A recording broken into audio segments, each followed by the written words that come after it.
Welcome to the Echo Podcast, where we discuss how our hearts and minds can be an echo of God's heart and mind and what that even means in this world. We're Pastor Dan Sinkhorn and Adrienne from Shiloh Church of Jasper, Indiana, and we've gone pulpit to podcast. We hope you enjoyed today's episode, where we are going to try to consolidate several weeks worth of stuff that's been going on in the church and a couple different sermons, and we hope you find it enriching and enlightening and maybe a little humorous here and there. So we've had a lot going on in the life of the church recently, Pastor D. We've had Father's Day, where you gave a great sermon about fatherhood. We've had a wedding of one of our dear friends, Emily and Jesse, and that was a beautiful ceremony, such a joy-filled time. And we've talked about change and how that feels and what that looks like, just generally, like change in your life. We've got Vacation Bible School going on this week. The youth planted a pumpkin patch and painted a mural, and there's been just all kinds of stuff going on. So it's been great, though. Like we're just doing kingdom work. So it's been really cool. So I thought today maybe we would try to I don't know, just start somewhere and go from there. So, okay. I think I'd like to start at the Father's Day message. You talked about what it means to be a father, both for you personally and like what the Bible tells us that fatherhood should look like. Jesus referenced God as his father, so that's kind of a big deal. I know there are certain sects, SECTS. That's a tough word. Sects out there that claim that God is a mother, and I just don't understand that. But Jesus said Father many times, our Father who art in heaven. So we're going to go with that because it came from Jesus. So, I believe that's true. There's that would be a fun, like, this is the kind of discussion we'd have in a seminary class when we got off topic. Okay. Did Jesus mean father when he said father? And what would the original language imply? And there's really not much that you can go on except that he pretty much used a word that can only be translated as father. Does that mean that he's conveying some sort of maleness about God? Not really, but he is conveying a fundamental idea of roles. And there's a difference in Jesus's mind between the role of a mother and the role of a father, and he assigns the Heavenly Father, God, the role of father. And be a great discussion, like I said. It's. I don't think we can argue about whether he meant that or not. I think he did. The question is, what does that mean to us, and how does that support or take away from our ideas about females and males in society and all of that? Well, I don't think God ever wants us to treat other people as inferior or as being worth less, least of all the women who are the mothers of our children and our wives for life and things like that. So, that's my just high view. But that's not what you wanted to talk about. You're talking about fatherhood. I've been doing this series of kind of, in general, just health and well-being. I call it the Summer of Hope. And it started with messages about family life, and I even did a sermon about 6 weeks ago that was called The Sins of the Father. And it might have felt like it should have been done on Father's Day, but I deliberately did it on another day than Father's Day because I didn't want to put a negative spin on Father's Day. And really, it isn't that sermon about the sins of the father was all that negative. It was just more of a gut check. It's like God's saying, look, our actions have consequences. Our neglect, our negative actions, these things have long-lasting consequences. And it really is about the sins of mothers and fathers. It's about the sins of the ancestors. We are living right now with the consequences of the Civil War, even though it's been over for over 100 years. We're still working that out, the sins of the fathers. So that's what that message was about. It wasn't really about fatherhood. as much as generational discord and the consequences of bad decisions, and the worst decision anybody can make for the following generations is to be completely self-absorbed and unconcerned about the well-being of the people that you are supposed to be responsible for. That's it in a nutshell. So that's a summary of that message. Yeah. I wanted to take a second and tell you about an experience that I had leaving church on Father's Day. I turned on K-Love because I'm always listening to K-Love. And as I was still in the church parking lot driving out, they were talking about the messages that we hear on Father's Day. And they said, every church across the nation, this is a gross generalization, but they said that the pastor kind of like lays a little bit of guilt on the fathers. Like they said, Mother's Day, it's all, oh, our mothers are so great and wonderful. And then on Father's Day, it's like, you need to be better. Yeah. And they were getting some agreement with that. And I really thought about calling in for a second and being like, well, my pastor didn't do that. So it's not every church across the nation, but you didn't do that. And I appreciated that. Well, thank you. I think that fatherhood is an honorable institution.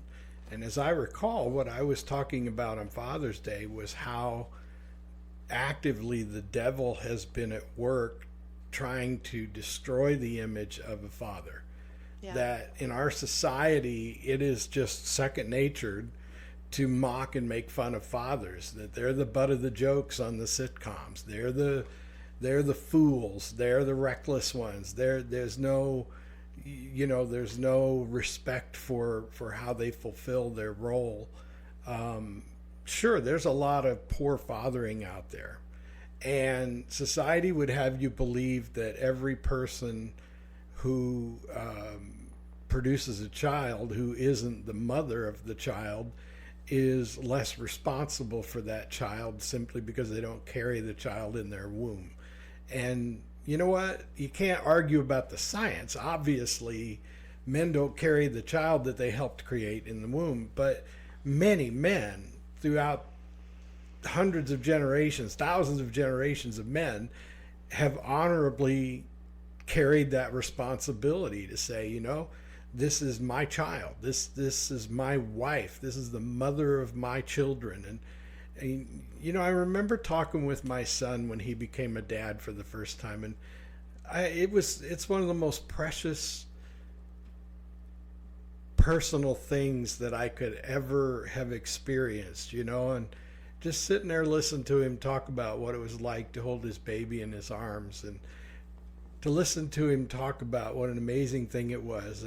And he's enough like me that none of the things he said surprised me, because I said the same things. And I was kind of glad to know that someone that I really respect and admire, my son, had the same kinds of feelings about being a dad. And he said, you know, Dad, I just, after that baby was born, I loved my wife even more. Mm-hmm. You know, and it's like, see, we all men have this capacity to be like the Heavenly Father. And so if I'm right about Jesus meaning what he says when he calls God the Father, there's no reason to think that somehow is injurious to women. Like saying that God is a father doesn't mean that God doesn't understand what mothers are all about. It doesn't mean that God doesn't, you know, because our problem is that our whole point of view is skewed by this, I think, satanic success at convincing us that fathers don't amount to much, you know, and you know, the reality is that fatherhood is an honorable institution. It's something that can mean a lot if the father will come into it with that sense of humility and respect for the role. And I think so much damage has been done to the image of fathers in our society, and really throughout a lot of societies over the generations, that we don't have a clear understanding of the nature of fatherhood. You know, I this is a real stretch, but I'm going to try it anyway. maybe we need for God to be God the Father, because where else are you going to go for the perfect understanding of a father, right? Yeah. There are lots of admirable mothers that we can draw on, that we can look to. But when it comes to the best example of fatherhood, thank God, God has chosen to be the Heavenly Father. I don't know, I sound a little batty to me, but I think what I'm getting at is that there's nothing wrong with fatherhood. It's a really good thing. The problem is that I think that the enemy has been viciously efficient in tearing down what fatherhood means, precisely because good fatherhood is something the enemy can't stand against. Good fathers protect their families from the enemy. And most men instinctively think of themselves as protectors, but they usually think of it in terms of physical protection. I'm going to violently defend my children and my wife. But men have a call to defend their families in the spiritual realm.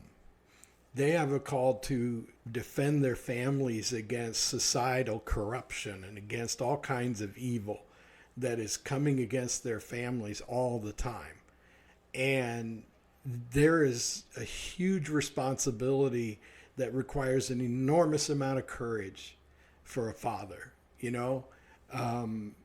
and I can only give my own example, which I kind of shared in the sermon, but I've talked about this many times at different places and situations, that when I realized I was going to be a dad, it started to change my life almost immediately.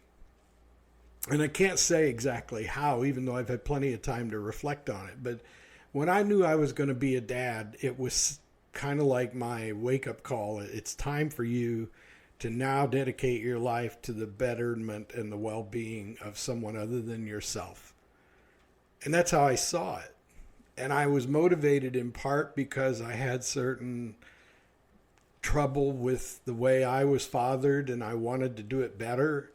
And I had, images in my mind that really terrified me. Bethany, my oldest daughter, came into the world while we lived in a neighborhood where there's some pretty loose young girls living across the street. And I used to look at how they dressed and listen to how they talked when they thought that they were talking privately on their phone, but with the window open, and with them sitting there dangling one leg out a second-story window talking on the phone, and the trash that was coming out of their mouths deeply disturbed me. And I looked at the way their parents dressed, and I looked at the comings and goings of people and things in there and in their neighborhood, in our neighborhood and across the street, and all I thought was, how do I raise a little girl to be better than that? Which I'm not trying to put those girls down. I'm just saying, I thought, how can I raise a little girl to be better than that? And the instant answer was, love her mother. That was my instant answer. And in those days, even before I ever imagined having a daughter, I listened to Dr. James Dobson, Focus on the Family, on the radio all the time, because I drove around quite a lot for my job, so I was always listening to the radio. And, I learned things about parenting even before being a parent was on my radar. And I listened and I paid attention, and I prayed intentionally for strong-willed children, because I knew that strong-willed children with good leadership would be good, strong-willed people in the community, and they wouldn't be following around, just being subject to whatever whim, that they would have the will to say, no, that's a dumb idea. I'm not going to do that. So I wanted strong-willed children, and I prayed for that. And I embraced the challenge of raising strong-willed children on purpose. Like, I wanted that. And so I looked at parenting from the minute I knew I was going to be a parent as a responsibility that had dire consequences, and that I had to do the best I could. And I dedicated myself to that. And my whole life changed, because I decided from that point forward that the most important thing I could do with the rest of my life was be a good dad. And I have since realized now, these 35 years later, that I still care deeply about being a good dad, and it really affects how I do my work as a pastor. It has to do with how I do my work as the administrative leader here at the church. I mean, y'all are like family to me, and an awful lot of what we do here in the church throughout the week, it's just an extension of me being somebody's dad. Some people would take that out of context and not understand, but you work with me, so you know what I'm talking about. I don't try to put myself in a role that isn't appropriate in your life, but if you think about how I answer questions and how I make decisions, well, I probably sound like somebody's dad, because that's just kind of how I roll, Mm-hmm. So I made up my mind I want to be a good dad, and I've been so committed to being a good father that it shaped everything else I do. And sometimes when I reflect on my life, I think, well, as pastors go, I think I've been kind of mediocre for the most part.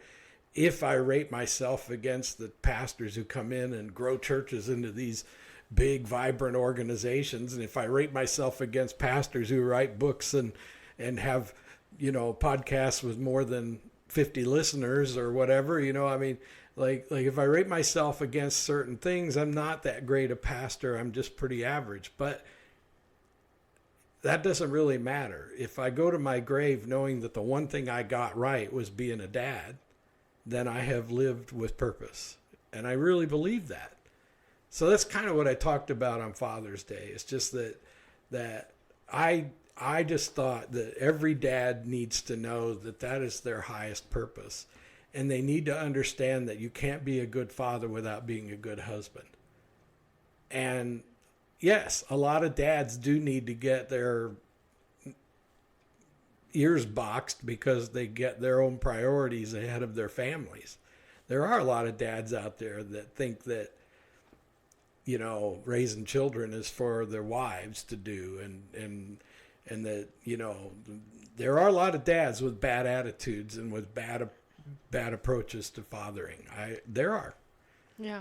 But if we want to uplift the good ones, by golly, on Father's Day, that's when to do it, Not lecture the bad ones, lecture the good ones about what a good job they're doing. And then, because maybe that was the whole point in having a day dedicated to dads, was to celebrate fatherhood done well.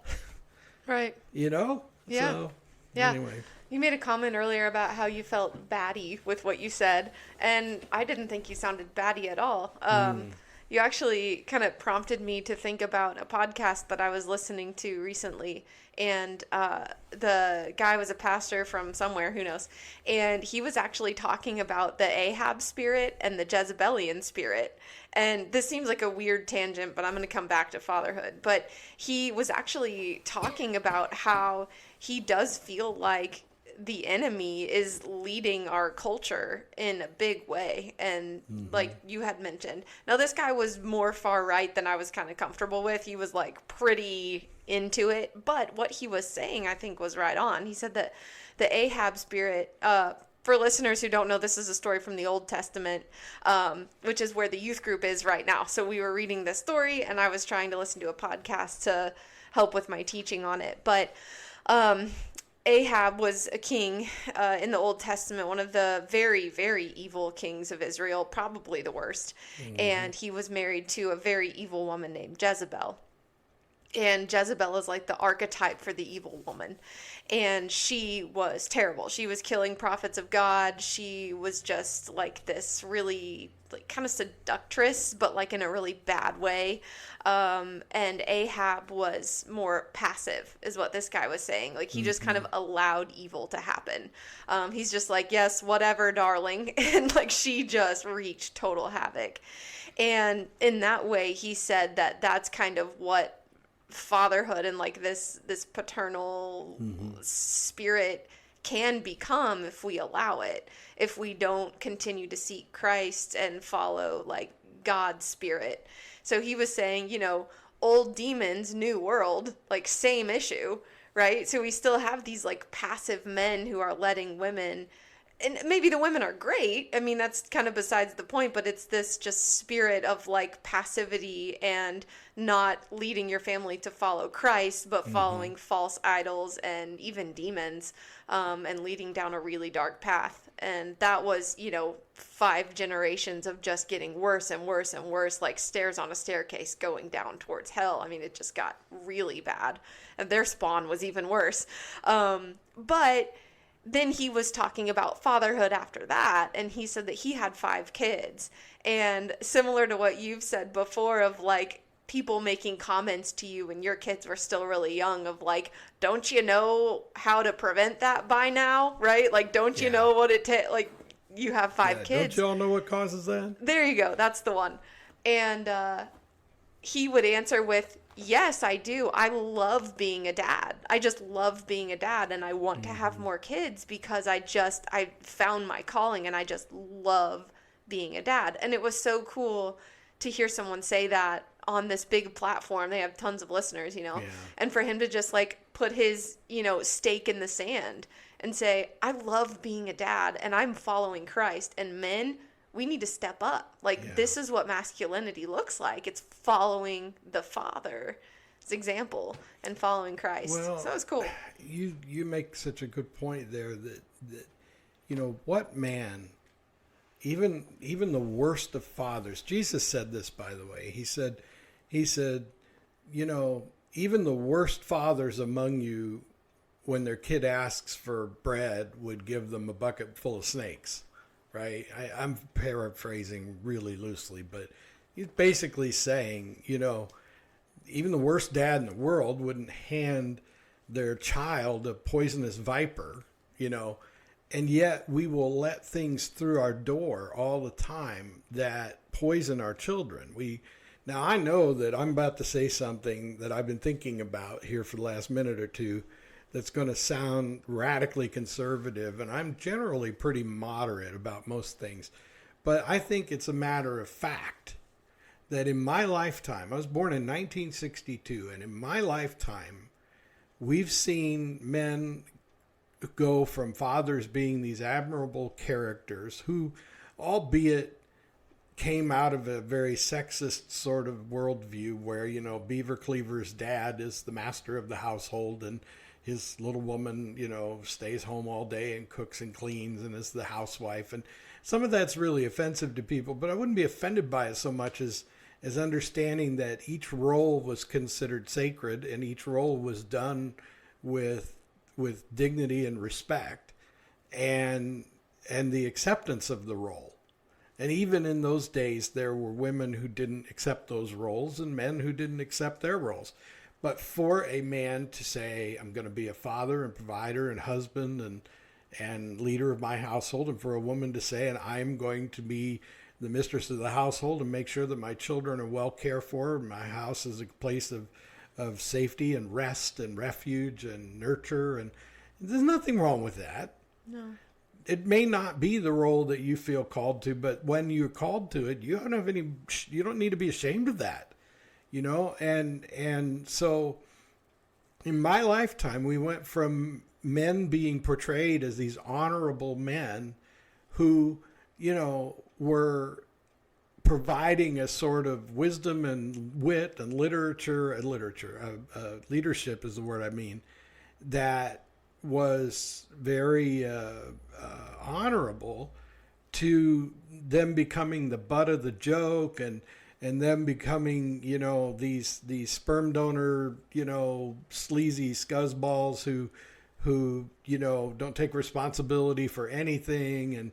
And we saw the mothers being uplifted as these heroic women who somehow didn't actively participating in the child creating, and yet, somehow it was the man who did this to them and they didn't participate, And so we saw these roles flipped and turned on their head over my lifetime, so that now here it is 2024, and you basically have a time when gender roles are completely confused and misunderstood and irrelevant and subjective, where marriage is not necessary. People live together, where marriage is between women and women and man and man. And again, I'm not judging. And I know some people, as soon as they hear you say things like that, they go on the, offensive. Oh, we got to boycott that podcast and everything. Don't worry. There's only like 12 people to listen to this. So don't worry about it. You can try to boycott. But, have fun. The fact is, I'm not saying anything in judgment of those things. I'm saying that in the 62 years that I've been on this planet, the roles of a man and woman and raising children have been completely undone. Completely undone. Why? Why was that necessary? What was it that the world got that made it better because of that? Now, there are going to be people who have an argument for that because they completely and thoroughly believe in, the new ideologies around gender and marriage and relationships and parenting and all that. So, but what did you really gain? Because the world isn't better because of that. But the world was stronger in a lot of ways when things were clearer. We were bad when we abused people for not fitting the mold. We were bad when we were racist and sexist. And we were bad when we didn't treat people whose identity about their sexuality was hard for them. We were bad when we did those things. But I think we would have a better chance of doing the right thing if men behaved like good fathers and women behaved like good mothers. And a good father says, okay, I know my child is a little effeminate, but I sure don't want everybody on the playground beating them into, oblivion because they don't happen to be tough enough to suit the rest of the boys on the playground. A good dad would say, I don't care. You're not going to abuse my child. So I don't know if this is making sense, but what I'm getting at is that in order to clear the way for bad things to happen, the first thing you have to do is diminish the honorable nature of certain roles. Sometimes we try so hard to do certain things that feel, man, I'm really having trouble developing this thought, but I've been watching Downton Abbey with my bride, right? And it's really fun. It's a great show. And there's parts of it that you kind of go, well, thank goodness we don't do that anymore, because some of it's very sexist and some of it's very classist, you know what I mean? On the other hand, there are aspects of being a gentleman that require you to do honorable things and to do right in the face of wrong. And so it's like, there's no black and white way to deal with anything, but there is a pathway that you can navigate courageously toward the right, towards, that is, the honorable thing, not the right in the political sense, but towards the honorable behavior. And it just feels like we I've said this for years about our former denomination, that they seem to have extremists who sit in the ditches on one side of the road or the other, throwing rocks at each other. And those of us who are trying to navigate the difficult path down the middle of the road keep getting caught in the crossfire, Mm-hmm. So the person in the extreme right ditch is throwing a rock at the one on the extreme left ditch, and then I end up getting clobbered with the rock, Mm-hmm. And so that's what I'm trying to say is like real honorable adulthood, real honorable parenting, real honorable leadership as a political or community leader or as an institutional leader, like a pastor of a church. The really honorable person is the one who courageously takes the path that gets you to the right and the good and the honorable thing, regardless of how treacherous it is, Mm-hmm. And so I'm really trying to paint with a broad brush here, but I'm trying to say is, it doesn't really matter whether you're trying to be a good father or a good mother, whether you're trying to be a good mayor or a good police officer, whether you're trying to be a good doctor or nurse or a doctor's assistant, or whether you're trying to be a physical therapist, whatever it is you're trying to do, doing the right thing, doing the honorable thing will always be the most difficult thing to do, because you're going to have to walk a jagged, crooked road toward doing the good thing that is going to be dangerous, and it's going to have all kinds of threat on either side, because the enemy takes the path of least resistance, and the enemy invites you to something easy. And it's written all over the lore of humanity, these stories of Aesop's fables and fairy tales by Grimm and things like that. They're all trying to tell you that when you take the path of least resistance, there are consequences. When you do the easy thing because it feels good, there are consequences. That to be to be a person of real substance, to be a person of real good character, means that you're going to travel a treacherous road in pursuit of the honorable right thing, and it will cause you to stumble and fall at times, which means it might look like you're failing at doing the right thing because you spoke out of turn one day because you didn't think before you opened your mouth. It might make you look like you're going backward on some of your core values that you adamantly proclaim, because the real journey towards doing the right thing is like that. And so what I've learned about being a father and being a husband and about being a pastor and about being a man is that a person's got to be willing to take this long, difficult journey towards character, towards doing good things, doing things that make the world better, and defining what that even means requires some sort of measurement, and for me, the Bible's the measurement. For me, looking at what the Bible says about what people of good character do. And by character, we're really talking about the character of Christ. He is the embodiment of what God wants all people to be like. And so if I'm trying to imitate Christ, then I'm walking this dangerous journey towards the good that, he's cleared the way. I know that he's there at the other end of it saying, welcome. Yeah. I don't know. Yeah. My brain is over here doing what it does and turning what you've said into a metaphor.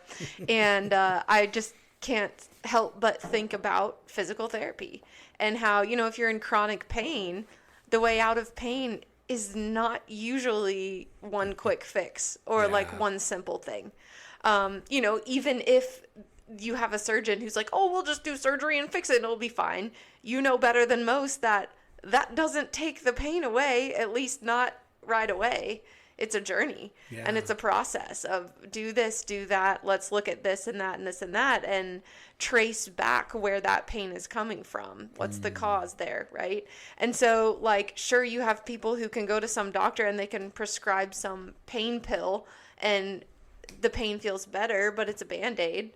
You still have that underlying issue. And so as we're trying to walk this narrow path towards Christ, I see myself every day walking that narrow path and treating patients in constantly pursuing the correct way of getting someone better. Mm-hmm. As you're pursuing the correct way of being a father or of following Christ. Very, very, very rarely is it we do something in PT and they're like, oh, I'm better. That was weird, but it was just that one thing. It happens sometimes, but it's super rare. We're always taking the path of most resistance, not least resistance, because you really do want to get to the heart of things.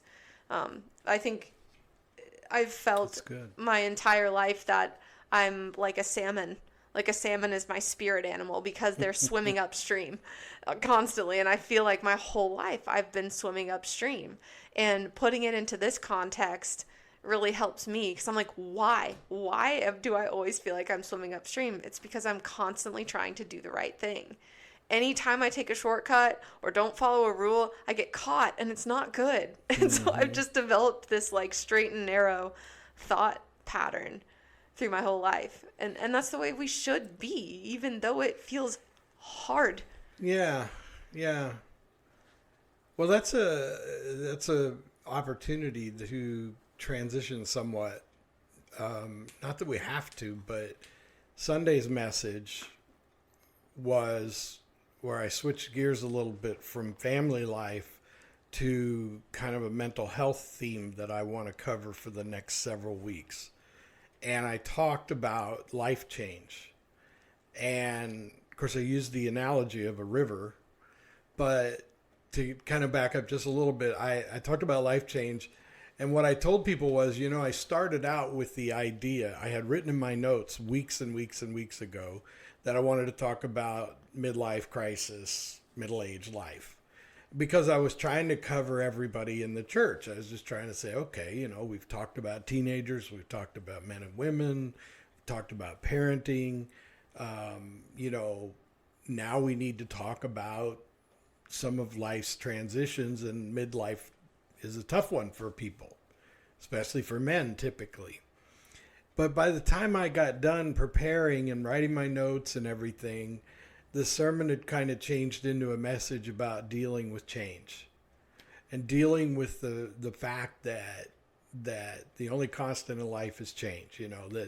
That every time we think that we've got this thing figured out, then all the rules change and all the paradigms change, And I did talk about midlife, and I did talk about reaching a point, because I used a scripture passage that was actually people pleading with God about the state of Israel and Zion during the Babylonian exile, and like Lord, how long are you going to let it be this way? Because I was trying to make the connection that people in this midlife process, they begin to realize that there's less time in front of them than there is behind them. And this is a real wake-up call for people. When you realize that if you live an average lifespan, then there's a turning point when you're now on the downhill side of it. And that is, for many people, a real deeply troubling time. And some people do extravagant and weird things to try to get this, convince themselves that they still have youth, So this is why the middle-aged man, will buy the red sports car and dress like he's younger than he is and find some young girl to run around with or something, because he's trying to convince himself that he hasn't reached middle age, that he isn't over the hill and all of this. And it's a pretty dumb response, but it's also pretty common, right? It's definitely not the road to the right and honorable thing. But it might be more enjoyable. Well, temporarily. It's fun for a minute, like isn't that a metaphor for life? And that's like I'll tell you, I think we've talked about this before in the podcast, but one of the best analogy stories ever written for the human condition is Pinocchio. Pinocchio is this puppet who wants to be a real boy, and being a real boy immediately throws him into this milieu of challenges of doing good things and doing the right things, and then taking care of his flesh and getting what his flesh wants. And so he goes to Pleasure Island, and he ends up being turned into an ass, because that's the point. Yeah. So what is a middle-aged man who throws his family out and his career and everything that he's worked so hard for up until this point because he wants to feel good for a little while? Is he gone to Pleasure Island and turned himself into an ass? And some men do that and never come back from it, and their families suffer forever. And so it's unfortunate. But I, when I was talking about it in the service on Sunday, I didn't go there, but I just was talking about the reality that every time we're confronted with change, we have to make a new decision about our lives. And the older you get and the more experienced you get with change and grief, the more weary you get of it.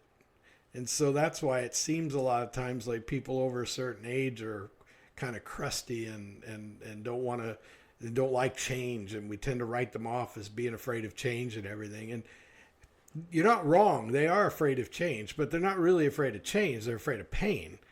Who isn't afraid of pain? The physical therapist just told me that good therapy involves pain. Yeah. And so the problem is sometimes to get where you need to be, you got to suffer. But after you've suffered a lot, you kind of get tired of it. You know, it hurts. Sure. Why would I keep going back to do something that hurts? So it's like every time, you know, they make big changes at the church, I always feel worse about things afterwards, you know, and so I'm not going to let them make a big change. This next time that some new preacher comes in and offers up a whole plate full of change, I'm going to say no. And why are they saying no? Well, it's at the bottom of the story, you know, the fundamental reason is because it hurts, and they're getting tired of the hurt. And so having a good sort of mindset about change, you know, embracing change, even when you've become far too used to it, even though you become so aware that, you know, you never get to enjoy life being the same, you know, finding a way to make change your friend and make, you know, the inevitable. Like, you can't really enjoy grief, but at the same time, you can accept that grief is a natural thing that happens, just like the changing of the seasons. And that's why I went into the whole theme from Ecclesiastes, where for everything there's a season. Because as much as I enjoy the summer and the warm weather and all the benefits of the summer here in North America, inevitably the days are going to get shorter and colder, and the nights are going to get longer, and the leaves are going to turn, and then I'm going to have to spend weeks raking leaves and dealing with that. And there'll be a moment or two in that process when I'll say, I do love these crisp, cool fall days, though. Mm-hmm. And it makes me feel like drinking hot chocolate, eating chili, and watching a good football game. And so you realize that that's part of it. And then when the winter comes, you go, well, you know, I don't like these short days and long nights and the cold weather and the ice and the snow. But then again, it is kind of beautiful. But you're always aware that this too shall pass, that this season will give way to spring, and spring will give way to summer. And so as a person who gets to a certain point in your life, you got to accept the fact that you've seen a lot of summers and winters, and they all pretty much go the same way, you know. And instead of resisting that and saying, this year we will not have springtime, winter, or fall, we're going to have summer year round. Well, the only thing you can do is move to Florida, which an awful lot of people do. Yeah. Right? You know, because their decision is I'm done with seasonal changes. I'm done with this. I don't want to do this anymore. And this isn't a judgment, by the way, on people. It's a way of putting it in perspective. And so what I came to in the message was I talked about cognitive behavioral therapy. And it was so funny because at least two of the younger women in our congregation, one being my daughter and another one being a sophomore in college who's studying psychology, are both sitting there in the pew just bouncing up and down because Pastor Dan just said cognitive behavioral therapy from the pulpit. Yeah. And called it CBT, which means I actually can use it in a sentence, right? And I said, because the fact is the God who created our minds has also given us some secrets to using them effectively and managing their various emotional upheavals effectively. And it turns out that sometimes we have to take the time to exercise a little cognitive behavioral therapy, or what I've been saying to people that seems to resonate with them better than that is reframe. I've had several people tell me since Sunday how they really took to heart the idea of reframing things. To say, yes, this is hard, but when I started looking at it from a new perspective, it wasn't so bad after all. Because reframing says, I'm unhappy because this is happening or not happening anymore. But then when I reframe and I realize that there was a time when I was the one who was changing things and somebody else was unhappy and I wasn't very understanding of them. I wasn't very patient with them. And reframing forces you to take things and look at them in a different way. And that's really all that cognitive behavioral therapy is asking you to evaluate how you feel right now, what's going on. Talk about how you're feeling right now. Talk about what that's like for you. Talk about, for a lot of people, for example, in CBT, they'll come to the conclusion that a lot of things feel like dying, right? Like very many of the situations that we view negatively that cause us to behave badly have to do with fear, and the fear in our bodies and the way our bodies and our minds react is the fear is just like a fear of dying.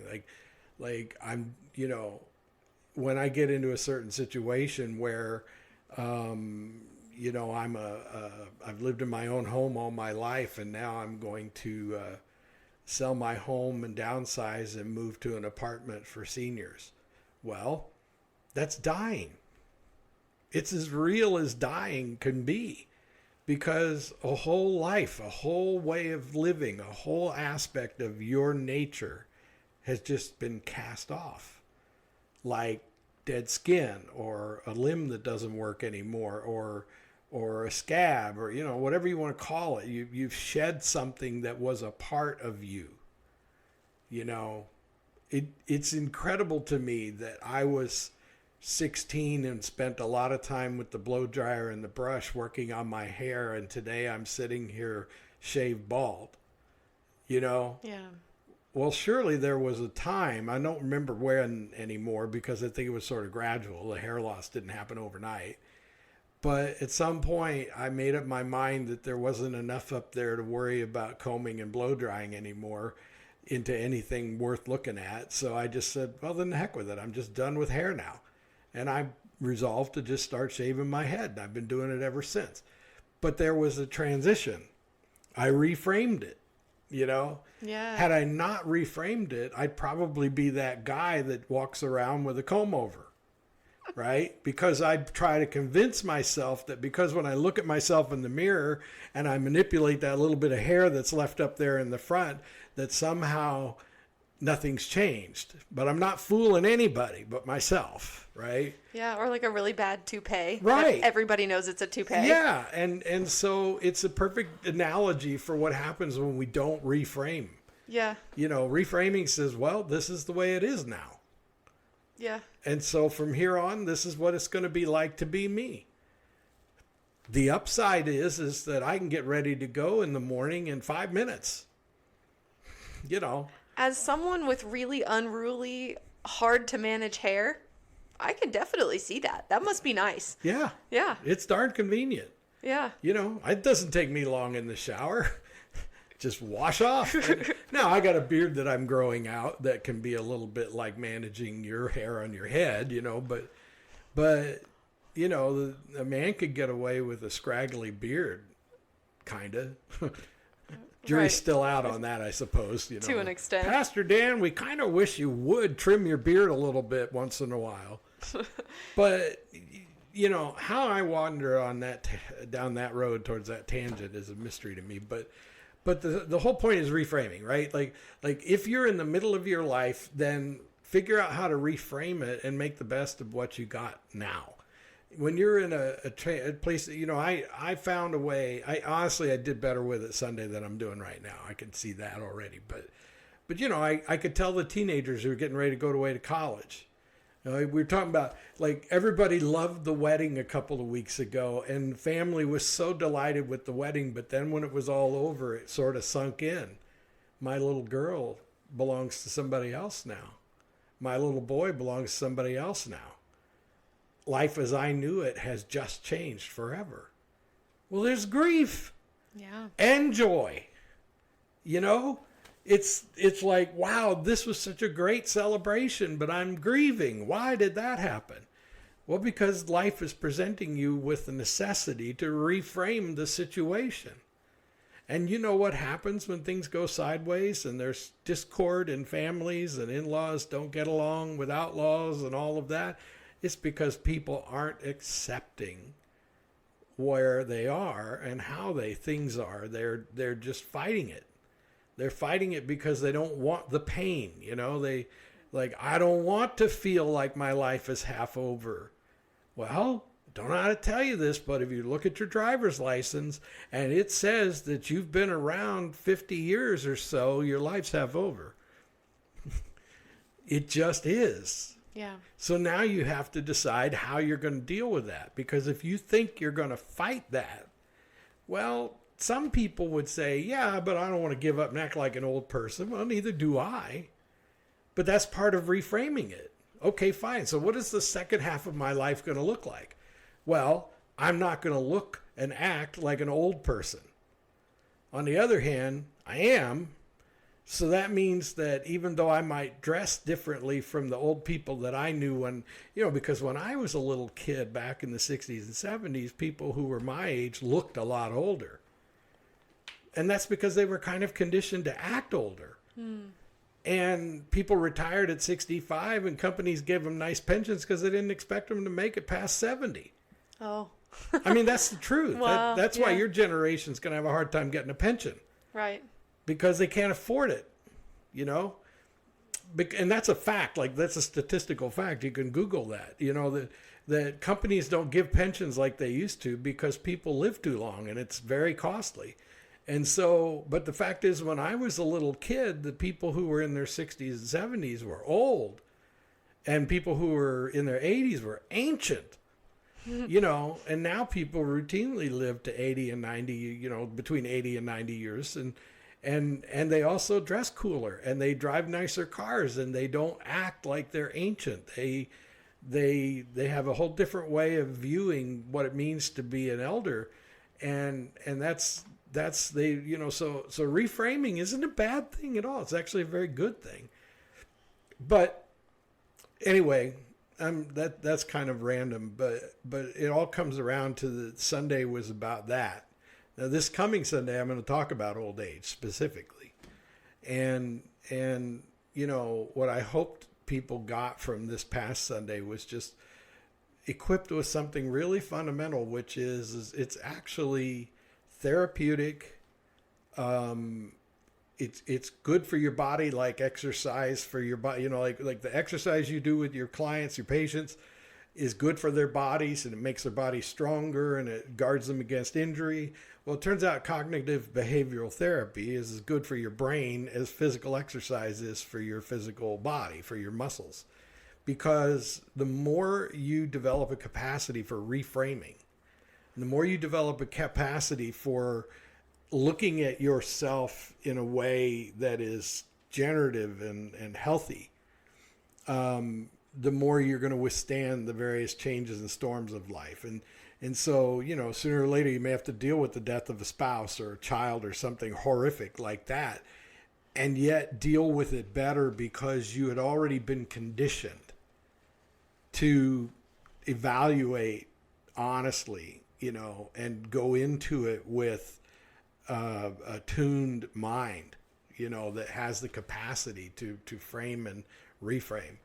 And that's what I was hoping to give people. And I was using Ecclesiastes as a, and it really is scriptural, but it's hard to find a way to make it a Bible lesson. Mm-hmm. Sometimes, like, I'm going to talk about whether Christians should take medicines for psychological conditions, whether they should go into treatment centers and things like that. I'm going to talk about that. It's going to be really tough, because I can't cite a scripture story, about how, Dr. Luke says that this medication. Right. So-and-so went into the rehab center, right.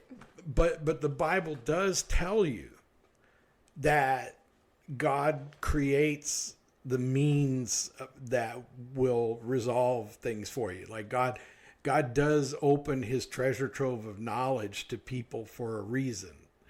And that there's a difference between the world of the Old Testament and the world of the New Testament, in that we have the Holy Spirit inspiring a lot of things that the Spirit wasn't actively inspiring in the days of the Old Testament because of Christ. So it's like there's a way to get there.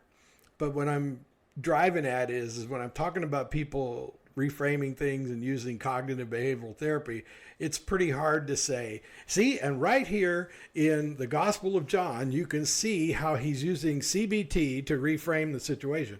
Well, no, because that's a modern concept, but the Bible shows us all the time in, just the way Psalms are written and things like that, that sometimes people have to take a look at what's going on and then evaluate it.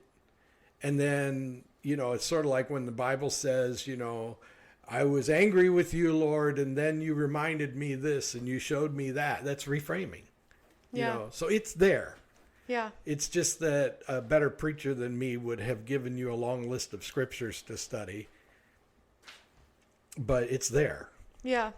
I did just want to go back. You were talking about Ecclesiastes 3. Yeah. Right? Chapter 3, starting at verse 1, where it talks about, to everything there is a season. There's a time to weep, a time to laugh, a time to grow, a time to sow, a time to... I'm butchering it. But basically, that's the passage that you're referencing, just for listeners who want to know. Yeah, and so what does that passage remind us of? It just reminds us that the seasons of our life change as often as the seasons of the environment. That nothing stays the same, and that constantly makes us uncomfortable and sometimes even causes us pain. But we have to embrace that, because that's to be alive. To be uncomfortable and in pain means that you're still moving and breathing and still doing something. The only thing you could possibly hope to do to avoid discomfort and pain is find an easy chair and sit there till you die. But even then, you're probably going to end up suffering somehow. Yeah. Thermostat's going to break and temperature's not going to be right. Life doesn't give you the luxury of being comfortable all the time. Yeah, and that's kind of feeding your flesh too, right? Yeah. Yeah. Yeah, it's actually vain to try to have a life with as little pain and suffering as possible. Yeah. Not that you embrace it, but you can recognize it as truly being alive. Mm-hmm. How do I know I'm alive? Well, one way is this hurts. Right. Or our sensations tell us that we're still alive. Yeah. One thing I just keep thinking of is like, with the change of the seasons, when people complain about the weather and, oh, it's so hot. I just think, yeah, it's summer. It's hot. Like, that has really started to get under my skin when people say that. I'm like, accept that it's summer, accept that it's hot, accept that it's uncomfortable, and let's talk about the fun stuff we can do. Let's go swimming. Let's eat ice cream. I think one of the signs that you're growing up is when you become impatient with people complaining about the weather. Now, that's a very personal remark. I wouldn't take that one and write it down in your book of wisdom from Pastor Dan. But personally, I am so over people complaining about weather. Yeah. It's like, for goodness sakes. Get over it. If it was raining, you'd say, why has it got to rain? And then you'd say, because I got to get out in the fields and plant. And it's raining. And then when the rain quits and it dries up your fields, you go, we need rain. It's like, nobody's ever happy with the weather. And the dumbest thing is the weather is always changing. So how can you not be happy with it? Yeah, I don't know why we pay people to tell us what it's going to do. It's just crazy. It is kind of helpful to know if a tornado's coming or a hurricane or something. But beyond that, it's weather, and it just does what it does. And embrace the seasons of change. Yes. Because they're inevitable. We need to go to Vacation Bible School. We do. Yeah, I don't know what time it is, but yeah, we probably need to go. All right, listeners. Thanks for listening. Thank you for listening. Hope you had fun. Do us a favor, write comments to us. We really would appreciate it. We see from the analytics that there's people all over the place listening to this, but if you don't write to us and just say hi, listening to you from, Georgia or whatever, or Australia, it's fun. It would be great to hear from you. So drop us a line. Maybe we need to say that at the beginning of the podcast because maybe more people are listening at the beginning than at the end. Probably. I don't know. Yeah. Anyway, bye. Bye.